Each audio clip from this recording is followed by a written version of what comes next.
Gunpowder by Seher Shah. My name is Hani. I am 14 years old. I have completed the 5th grade at the government primary girls' school in my neighborhood. There is no high school in my neighborhood for girls to study further. Moreover, my mother is against the education of girls. She says, "What will you achieve by getting an education? Enough is enough. Now learn how to do household chores for the family."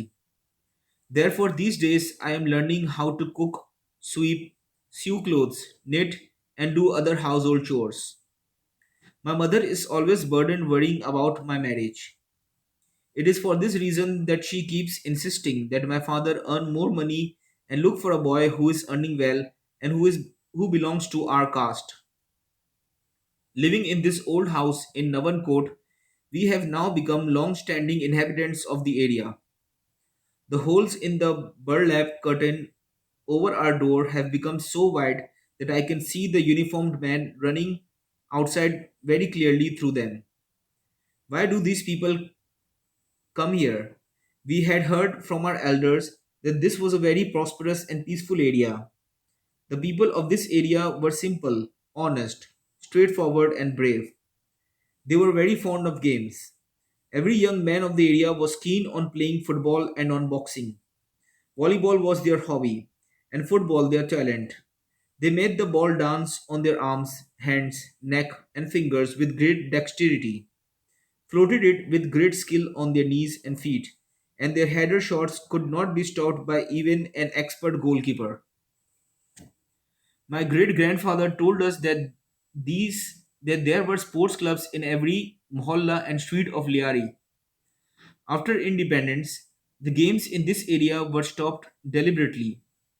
Boxing and football clubs were closed and replaced by points, dens of addiction, and hooligans who were armed and supported. Through intrigue, this peaceful, prosperous, and affluent area was pushed into the marsh of misery and unemployment. Now, it is just a facade of redeeming this area of thorns that they have sown themselves. They are moving around in our area without any hindrance, carrying weapons in our streets and mohallas, disgracing us, trampling over our houses, laying the blame on our youth, and killing those who are our breadwinners. Have these uniformed men come to deliver us from our enemies? Our biggest enemy is ignorance, unemployment, and the strangeness and unfriendliness of those we considered our own, who are now trampling the sanctity of our votes. What have they done for the progress of this area? If funds of millions of rupees are released for the development of our area, it is swallowed with a belch and intrigues come into play. On one side of our area, there is the Lyari Expressway. On the other side, there are broken and ruined roads which have 1 foot or 2 feet wide holes filled with filthy sewage water, causing numerous diseases. Today, we have not cooked anything since morning. Yesterday, early in the morning, the police's guns were spewing bullets outside. We managed yesterday somehow or the other, but none of us at home or even in our mohalla had eaten anything except abuses, kicks, fists, and bullets. The noise of the bullets sometimes become loud and sometimes soft, but my hungry younger brothers and sisters' sounds of weeping did not become softened. My father left the house for work as a laborer early yesterday morning and has not returned as yet. He brings food items home in the evenings: flour, pulses, gur, ghee, milk, tea, eggs, some vegetables. Sometimes he brings chocolate, pakoras, or biscuits for us, and beri for himself. He only smokes biri. I remember very well that my mother used to take some puffs of biri on the pretext of lighting it. Once or twice I also took a few puffs, as did my brother Navros. That day my mother had gone to the neighbor's house, maybe to borrow some salt or pepper. My father had been holding the bidi in his hand for a long time when Navros went running to him. He took the bidi from his hand and searched for a spark in the extinguished ash, but as soon as he moved his stick in the ash, he was attacked by a coughing fit. My father took the bidi from his hand and gave slapped him hard. Then he returned to his place and continued to take puffs of the bidi. Navros got up and saw his face in the broken mirror. I had been watching him while he was knitting in a corner of the room. He did not like to see himself in a mirror. Shah Rukh Khan was his ideal, and since childhood he wished to look like him. He used to ask me in childhood, "Tell me, why am I dark skinned? Why are my lips so fat? Why is my hair so curly? Will I look like Shah Rukh Khan when I grow up? Will my hair become as long as his when I grow up? And will I be able to wear my hair in a ponytail?" But as he grew up, he understood the reality and began to take pride in being a Balochi makrani. Wow, I am a makrani of lyari. Those who had been hit by the hoofs of Ranjit Singh are trying to dominate these simple, straightforward, honest, and poor people of Lyari, who are the descendants of the real guards and keepers of the salty sea, and the heirs to Kharadar and Mithadar. When my father brings food, my mother cooks it at once, and I lend her a helping hand with the small chores. But 2 days have passed and my father has not yet come back. Perhaps they have shot him dead, or have put him in jail. Now, although I am not feeling hungry, I am feeling fear. Why has my father not returned? My mother is sitting by the extinguished grate with waiting eyes fixed on the door. The sun is about to set, but my father has not yet returned. There has been pitch darkness in our house and our mohalla for 2 days. These ruthless people have refused to let us have access to water. Do they plan to have another Karbala?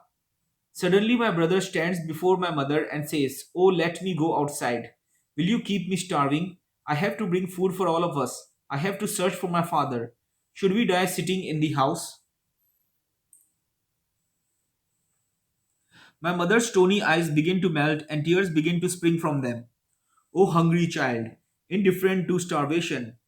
At least you are alive here. What will you do if some hungry bullet eats you up outside? I shall die at that very moment." The intensity of the blasts outside is increasing. Now the bullets have become mortars. The whole atmosphere is filled with the smell of gunpowder. The blasts shake the earth, and our hearts are frightened. Mother lifts up both her hands and begins to curse them. May God destroy them. May the morsels of food in their mouths get stuck in their throats and choke them. May God curse that Chaudhry. May all the oppressors die on the same night. Long live Shah Nurani. Cursing, she beats her chest with her hands. If these oppressors had died as a result of these curses, oppressions would have been eliminated. Said my brother, "Move aside, I have to go out. It is better to die today than tomorrow. I am the Makrani of Lyari, I do not fear anyone." And my Navroz crossed the door of the house with the speed of a bullet. Mother ran after him at the same speed.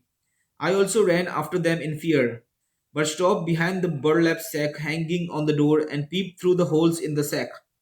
The street outside was deserted except for Navroz, who was running and being chased by my mother. Pieces of stones, bricks, and glass had been scattered here and there. Carts were scattered on the road. There was an armored vehicle and a police mobile at a roundabout in the distance. The policemen were standing alert, carrying their guns in their hands. My mother suddenly stops at the corner of the street. There is a lot of noise. The loud sound of slogans can be heard, and then the procession emerges. These are the women of Liari. They have the dead bodies of the children in their hands. Funerals are held in front of the procession. All are wailing and crying bitterly, beating their chest and raising slogans very passionately. My mother also automatically joins the procession just as flowing blood automatically mixes with flowing water. The volume of the voices outside is rising. The sounds of the advancing steps, loud slogans, march, a life for a life, an eye for an eye. Wake Liari, wake.